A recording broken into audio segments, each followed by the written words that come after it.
Welcome, ladies and gentlemen. So what I'd like to do is go over kind of the process for graphing an ellipse, as well as kind of go over some tips and tricks and some common mistakes that I see through my own teaching, as well as with some students as are working on this. So basically, when we're given an equation and we're asked to graph it, basically what we want to do first is identify, what is the larger denominator, and that's going to be your a squared, right? Determine, is that larger denominator under your x or the y? Because if it's under the x, then we know that the major axis is horizontal. And if it's under the y, then we know the major axis is vertical. And that's very, very important. Because once we can identify that, then we know we can solve for a squared, b squared, and then use the relationship of c squared equals a squared minus b squared to solve for c squared. The next thing we want to do is identify what the center is, which is going to be your point h comma k. And once you have the center, what I recommend is drawing in the axis of symmetry, because the major axis. Because once you have the center, remember the foci and the vertices all lie on that major axis. So basically, if you know that your major axis is horizontal, you're just going left and right the distance of A and C to find your vertices and foci, respectively. To find the co-vertices, you're just going to go on the perpendicular minor axis, again from the center. Then you can just connect all the points and then fill in those values, and you're good to go. Now, kind of getting into some tips and tricks. And again, a lot of my tips and tricks are kind of what I tell students to do every single time. But it's not really necessary to do this.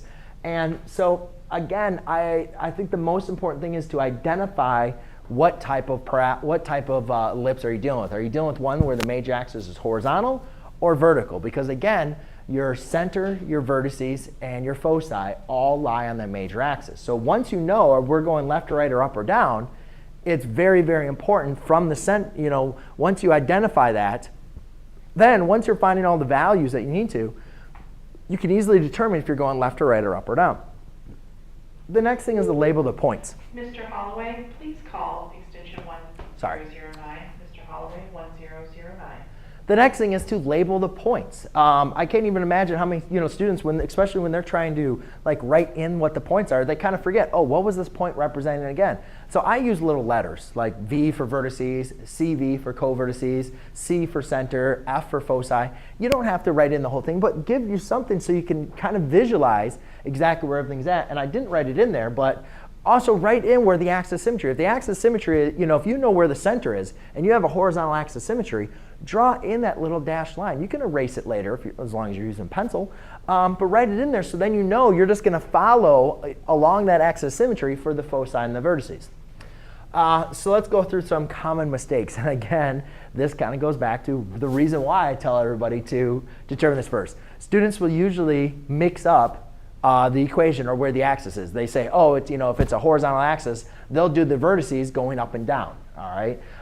So make sure you understand, one, where your major axis is, as well as make sure you identify those points that are going to go along it.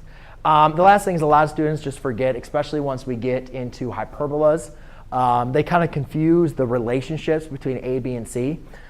So the basic thing I just remember is, a squared is always greater than b squared with ellipses, right? It's always greater than a squared is always greater than b squared. And remember, c squared, it has to also be less than your a squared when we're looking into, as far as dealing with a ellipse, unless obviously we're getting closer into a circle.